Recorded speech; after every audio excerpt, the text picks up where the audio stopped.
Magandang araw po. Welcome po sa aking bagong YouTube channel na Nov9 TV on the Spot.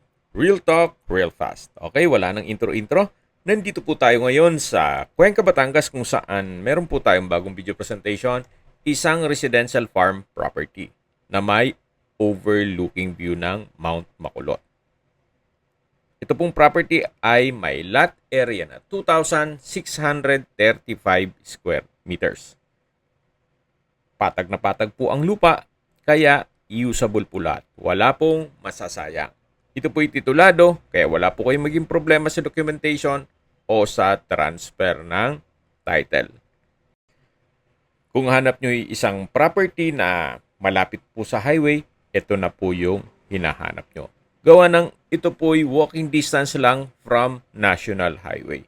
At napakalapit din po nito sa bayan mismo ng Cuenca, Batangas, kung saan kompleto na po doon gaya ng public market, groceries, convenience store, remittance center, banks, schools, church at hospital. Accessible din po ito ng public transportation. Meron pong regular trips ng bus mula Manila papuntang Lemery na dumadaan dito sa Cuenca, Batangas. At tungkol naman po sa tubig, kuryente at internet provider, opo, accessible din po. Gawa ng marami rin pong mga kabahayan dito sa area.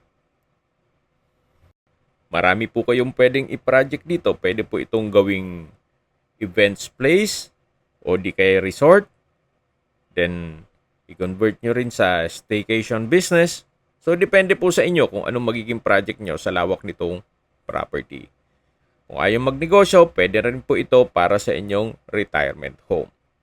Kahit po malaking pamilya kayo, malaki-laki na rin po ito para sa inyo. Okay, sa presyo na po tayo. Binebenta po ito ni owner sa halagang 2,800 pesos per square meter net. Ibig pong sabihin, si buyer na po ang sasagot sa lahat ng taxes at expenses with regards to documentation. Kung may mga katanungan po kayo, tawag lang po kayo sa aking numero. Ang full video po ay mapapanood nyo sa aking main YouTube channel na Nov9 TV Official, the Nov9 TV channel, at Nov9 TV Listings. Maraming salamat po sa panunod sa aking video at ingat po kayo lagi.